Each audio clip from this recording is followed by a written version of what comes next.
everyone, this is Scott Dudley from Funnel Fellow Radio, and today my special guest is Tyler Jorgenson, who's based in Southern California, and he owns a funnel agency for e-commerce businesses called For Sale. Tyler, welcome to the show. Are you ready to rock and roll? Yeah, thanks, Scott. Appreciate you inviting me on the show. Not a problem. Looking forward to it. All right, so let's jump straight into your background, how you got into marketing and funnels in the beginning. Oh man, in the beginning. So in the beginning of at least of ClickFunnels and funnels in general, I owned a supplement company, and my head of operations at the time was looking for some resources to use for marketing, just to build landing pages and be able to start moving a little bit faster, and heard of this new software called ClickFunnels, and we've been using it ever since. Okay, so would that be back, about 2013, 2014? Yeah, right around that. It was right as ClickFunnels was coming out of beta is when we first signed up for ClickFunnels. But I've been doing marketing and, types of funnels and building new products and offers really since my whole life. I've been an entrepreneur forever, but since about 2010 when I launched this next kind of wave of business, being in the physical product space. Okay, perfect. All right, so let's sort of fast forward a bit more to the present. Tell me a little bit about your agency, For Sale, and also the 4 areas that you specialize in. Absolutely. So For Sale you can find us at forsale.com. It's for like the number and sail like a sailboat. We are an e-commerce agency where we help people diversify their revenue and increase profits. We started this. Again, this started as really my business development company. That was kind of the company I used to launch all of my physical product brands. And at first, my companies were our only client. And then about 2 years ago, we sold off a bunch of our brands, and we started taking on more and more clients and growing our team and increasing the size of the team, and just really looking at ways we can help other people apply all the principles of sales funnels and marketing and really just how to develop and increase their revenue through products. And so we've been doing that for the last little while. Our core focus is there's probably a few that you're talking about from the website, but our core focuses are really we do social media marketing, we do Facebook ads and high impact ads like that. And then we build funnels and we build on Shopify. But we help people with everything from their branding to just growing reach and getting initial offers and driving and bringing in initial clients. Okay. Do you do any work with Trey Llewellyn at all? I know Trey really well. We've never worked together, but he's been a guest on my show, and we've spoken at some of the same events. Okay, because he's also obviously well known in the e-commerce space as well. Yep. Yeah. So with e-commerce and ClickFunnels, like it's especially initially, it wasn't really built for e-commerce products. So I would assume that you're having to add a bit of custom code to make it, especially like selecting quantities and variations, and it's sort of improving and it's getting to a better sort of state. But are you having to add a lot of custom code to the funnels? So yeah, absolutely. ClickFunnels is great for info products or just lead generation, anything like that. But when you get expanded from there, definitely gets a little bit tough, especially if you have a lot of variants like what you're mentioning. And yes. So we use we have a typical stack where most of our clients, if they have more than a couple of SKUs, they're using Shopify on the back end to manage their whole e-commerce store. And then, but then to bridge the gap between ClickFunnels and Shopify, we're using an app called App Trends. And that just pushes all of the orders from ClickFunnels natively into Shopify so that they can be managed and fulfilled and everything in a platform that's built for e-commerce. So it really gives us the best of both worlds, where we have all of our client acquisition, our first purchases, all of those going through funnels, and then our normal, the shopping experience people anticipate and expect when they come back to buy from a store on Shopify. Yeah, I've actually used App Trends quite a bit myself, building funnels for clients. That you're right, that does it puts the two platforms together beautifully. It does it nice, yeah. All right, so including yourself, how many team members do you have for sale? Yeah, we have 17 right now. 17, okay. That's fairly large size team, then you must be pretty busy. Yeah, so I think 17 is that weird number that's like you're still a small boutique agency. You're still like focusing on a small number of clients, but you're able to you haven't gone to that level of an agency where you need, big corporate office and all of that kind of stuff yet. So we like to be nimble and able to move quickly, but yeah, we're definitely growing. We'll probably add another 4 or 5 people before the end of the year. Oh, okay, cool. So I guess the main type of funnel would just be like a cart funnel, wouldn't it? Do you maybe put info products at the front end of those, or what's the main sort of funnel that you build? So we in generally we say every one of our clients has one of 3 focuses. They're either looking for a branding play, or they have a product that's a real niche product play, or they're serving a specific market. So depending on what they're trying to accomplish changes the type of funnel. So if someone's trying to grow their brand and just really get exposure, then we'll do things like fishbowl funnels where we're doing, enter for a chance to win, get a giveaway, and they're growing their email list. Or we'll do ebooks, right? Get a free ebook, get a lead gen product that simply starts exposing the people to the brand and growing growing the email list. But then if somebody has a really strong product, we can do a big discount funnel or a free plus shipping funnel or something like that, right? So typically, if it's a good product, then you can just run a really good story and really craft a message that makes people want the product. You don't even have to make an amazing discount if the product is good enough and the market is targeted. But if you have a really good niche, and you're just trying to get people through that niche, then we're often doing free plus shippings or big discount funnels to pull them through. So our core funnels are going to be, we do giveaway funnels, either fishbowl or other types. And then we'll do lead gen funnels, and the ones that make the most money are often our big discount or our free plus shipping funnels that have upsells behind it. Yeah, I imagine those upsells would generally be more of the same type of product, wouldn't they? So in supplements, that's really normal, right? And honestly, Yeah. we test that with just about everybody. Where we'll test, after the first purchase, we do a more of the same, kind of a like Marine D3 and those guys do. That's pretty common. We'll definitely test that because people have already shown interest.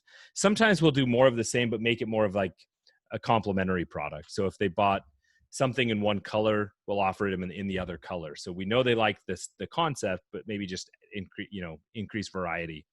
But really we just try to test as much as we can to see what upsells are working the best. Yeah, of course. All right, so I assume that would also include traffic and optimization services as well, so more of an ongoing sort of thing rather than just building the funnel for them. Yes, we don't do a lot of just funnel builds anymore. Back when people started coming to us originally, we did a lot of like, here's the funnel, now it's yours, see you later. Most people come to us now to really be the digital arm of their business. So we're doing everything from their social media, like content creation, to their email marketing, to optimizing and building funnels, as well as running the traffic. Yeah, it's pretty hard to generate a result if you're just doing a funnel build, so it makes sense, yeah. Well, and look, a lot of guys, they just want to build funnels and they're really good at it.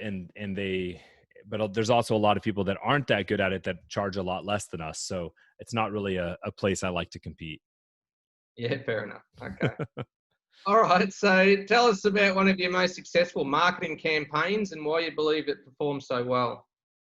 So, in .com secrets, Russell talks about the secret formula of finding an irrationally passionate market, asking them what they want and giving it to them. Any of our top performing campaigns follow a formula similar to that. The only difference is that we don't always ask people what they want from a survey perspective. We ask them oftentimes what they want based on testing 2 or 3 offers. But we start with an irrationally passionate market. If we have a client that's in home decor that they were struggling, not doing a ton of revenue. We took them from zero online to around $200,000 a month in revenue in 3 months by simply focusing on finding niches that were more passionate about, like sub niches in the home decor space, right? So there's a lot of people that buy products for home decor, but then there's styles and things unique within there. And so when we find one of those kind of irrationally passionate markets, they buy a lot more. And the same thing happens in collectibles or in anything else that we do. The more irrational and the more excited the market is, the faster we can get results. Yeah, makes sense. Okay, so what are your favorite online tools and platforms that you use to run your business? So we covered a few of them earlier, but so ClickFunnels, Shopify, and AppTrends are kind of our typical stack. In Shopify, we're often running Zipify one-click upsell, so that if people are coming back and purchasing, we can still increase the average order value there.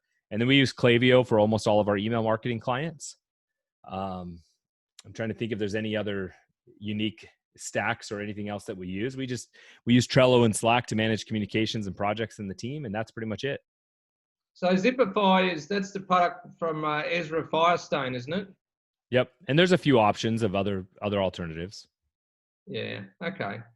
And Klaviyo I've heard is really good as well, particularly for e-commerce. I've never used it myself, but I've heard a lot of good reviews about it. Yeah. Yeah, to me, there's nothing even close to comparable when it comes to email marketing for e-commerce and Shopify. Um, if you're really trying to drive revenue, it's the best option out there. Yeah, absolutely.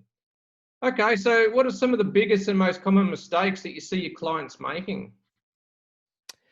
So clients is an interesting question. So as opposed to just in general, but not having a sufficient testing budget, being too married or committed to one idea at the beginning. So we had an apparel client for a little while, and oftentimes we can move really fast and scale apparel and designs. But again, if they're targeting a specific niche, if that niche is passionate and excited, then we can scale apparel really fast. But they had a handful of designs already, and they're like, well, we just want to sell these designs first before we do any new designs. It's like, well, those designs aren't selling. Like, people aren't reacting to those designs. So if you Yeah, want to be successful, you're going to need to come up with new designs. It's like, well, but we don't want to do designs till we sell them. And they were just stuck in that cycle of wanting results from things that they weren't getting great results from. Well, what else can we change? What could we test a different ad copy? Could we test it? I'm like, well, yes, we can, but in the end, it's still selling a product that's not converting. So we have to change the products, right? So physical products are really interesting because if you're in something that has you have a lot of SKUs, then you have a lot of different things you can test. But if you're in a product or a business that has only a few, if it's not converting right off, but the market really does want it, well, then there's other things that you need to test. You need to change the offer, change the positioning, change the copy, do all those kind of things. But if in the end you've gone through all of that, the biggest thing that people need to do is being willing to move forward faster. yeah, fair enough. Okay, so what's the biggest challenge that you consistently have to face while running your agency? The biggest challenge, so personnel is always number one. Just Yeah. making sure you have the right people on the team and they're in the right position and they have the right expectations and the right tools to do their job, all of those things. And then just keeping clients happy, because sometimes people are able to get results really quickly, and sometimes it takes a little bit longer, especially because we don't just do traffic or just do funnels. We do a lot more. Sometimes it takes 2 to 3 months for people to get everything in place the way it needs to be to actually then be successful. So making sure that clients have clear expectations, have appropriate budgets, understand the long term and the long play of what the goals are. Yeah. Okay, so with an eye to the future, what are you curious about or researching right now regarding digital marketing and funnels? I think that ad platforms are going to continue to change. So the general concept of how funnels work will always generally be pretty solid, right? People give people a great offer, and buyers buy, so give them more, right? But ad platforms are changing rapidly, and e-commerce platforms are changing rapidly, with Facebook trying to get more into the marketplace and sell products right in Facebook. Um, Mm, and Walmart trying to be more aggressive going against Amazon, all the different things that are happening. I think those play a big role. So more than ever, I think it's really important to really focus on converting traffic you can control into traffic you own, building up your list. If you're an e-commerce brand, that should be a huge goal of yours, is to build your tribe, build your community, both in your social platforms and your email platforms and your SMS funnels, all of that stuff, really building all of those lists, because there's going to continually be change into the traffic platforms over the next little while. Okay, well, that's a good sort of point. With e-commerce products, do you recommend that your clients sort of like achieve or create the attractive character that Russell talks about? Yeah, I think any client needs to have a customer avatar. Yeah, If somebody says, if you ask them, hey, who's your target customer, and they'll say, well, everybody in is our target customer. It's like, well, no, that just doesn't work. It's way too expensive to try to compete by going that big, right? So even really being able to focus and saying, yeah, who is the actual person? Now, with whether or not you need to say give the fake persona a name and all that kind of stuff, maybe not, but you need to understand the psychographics and demographics of your target customer for sure. yeah. I was sort of referring more though to, Oh, you mean the attractive? I'm sorry, you said attractive character, not avatar, right? yeah, yeah. Some people, So, especially with yeah. e-commerce, they'd rather hide behind the computer and sort of not put their name out there. Yeah. Uh, so I have absolutely have seen both of them be very successful. I think it really depends on what I don't. So Russell even says it where he's like, hey, I think you can do it without it, but I think you'd get there faster and cheaper if you have an attractive character. And I think there's some truth to that. But so my thing is, there are some brands where people just don't want to be involved, and there's nothing wrong Yeah, with that. A couple of our most successful brands right now don't have an attractive character at all, because we use the people that um we use the ideal lifestyle the people are wanting as the attractive character, right? Basically, we're pointing the people towards their ideal lifestyle, and that's the attraction. That's what's bringing them forward. But I think a lot of times, I mean, you look at brands and all the time, a lot of the higher converting infomercials always have at least some kind of a representative, right? I mean, if you look at in the US, yeah, there's an insurance company called Geico. They have three different attractive characters. They have three different avatars that they use in order to market their brand.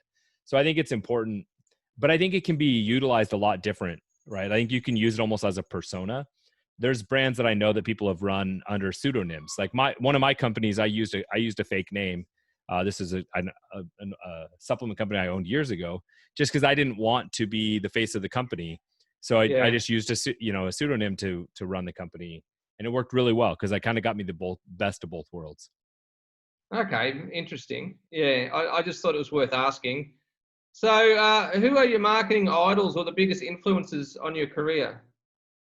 So there's probably three that have been in sequence, played in a certain role. Early on, my very first one was Robert Kiyosaki, Rich Dad Poor Dad. I read that book when I was about 21 years old, and growing up in a very traditional atmosphere, but being entrepreneurial minded, I felt like it was like the light bulb thing that gave me permission to think the way I think, right? And it was like, okay, there's a different path. I don't have to do it exactly the way I've been taught. There's another way to do it. The book doesn't give you a ton of actual technical steps, but it gave me Yeah, permission to think differently. And so it was a very big piece. The next one was Tim Ferriss and 4 Hour Workweek. Without a question, that book was the first book that gave a blueprint. This is exactly how you launch a business with simplicity and deliberate intent and all of these things. And that I followed the steps in that book and replaced my income within 30 days. It was amazing. And then the last one obviously is Russell Brunson and everything that they do in the education part of ClickFunnels. Really giving again, if you take where 4 Hour Workweek leaves off and then and turn this, and you have an initial idea, and now you need to build a marketing machine. What Russell has done from an education standpoint with all of his books and his podcast and everything else that he creates is really second to none. And what I love about it is everything that Russell teaches is he calls back to the people where he learned it from. So it's like getting a summary of all of the best marketing minds in a Cliff's Note version of a book. yeah, and his stories are interesting as well. He does it really well. Yeah, he's a great Yeah, storyteller. yeah. All right. So just to wrap up, where can people go to find out more about your service and/or your products?